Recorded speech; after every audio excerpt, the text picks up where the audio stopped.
Abdominal breathing. కుడి అరిచేయి నావాల్ కన్నా పైకి, బొడ్డు కన్నా పైన పెట్టుకోవాలి. ఎడమ అరిచేతిని చెస్ట్ పైన పెట్టుకోవాలి. అబ్డామినల్ బ్రీతింగ్లో మొదట మీ పొట్టని గమనించండి.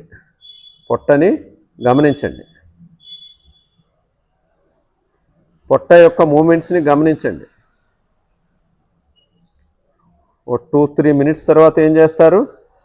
నెమ్మదిగా గాలి పీల్చుకుంటూ పొట్టని ఎంత పైకి తీసుకెళ్తారో అంత పైకి తీసుకెళ్ళండి. ఎక్స్పాండ్ చేయండి. రిలాక్స్గా గాలి పీల్చుకుంటూ పొట్టని ఎక్స్పాండ్ చేయండి. వదులుతూ కాంట్రాక్ట్ టువర్డ్స్ స్పైన్, అంటే పొట్టని కిందకి తీసుకెళ్ళండి. ఎంత వీలైతే అంత పీల్చుకుంటూ ఎంత వీలైతే అంత పైకి తీసుకెళ్ళండి.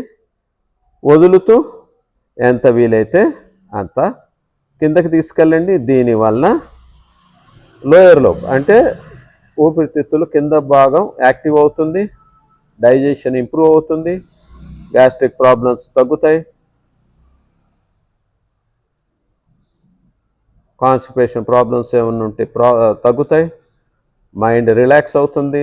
టోటల్ శరీరం మొత్తం కంప్లీట్గా రిలాక్స్ అవుతుంది. పీల్చుకుంటూ పొట్టని పైకి తీసుకెళ్తారు. వదులుతూ నెమ్మదిగా కిందకి తీసుకెళ్తారు. ఎక్కడా హోల్డ్ చేయకూడదు. ఈ విధంగా 25 to 30 బ్రీత్స్ చేయాలి. దానివలన పొట్ట కూడా టోన్ అవుతుంది. డైజెషన్ ప్రాబ్లమ్స్ ఏమైనా ఉంటే క్లియర్ అవుతాయి.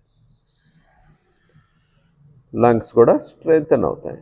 మైండ్ రిలాక్స్ అవుతుంది. బ్రెయిన్కి కూడా మంచిది.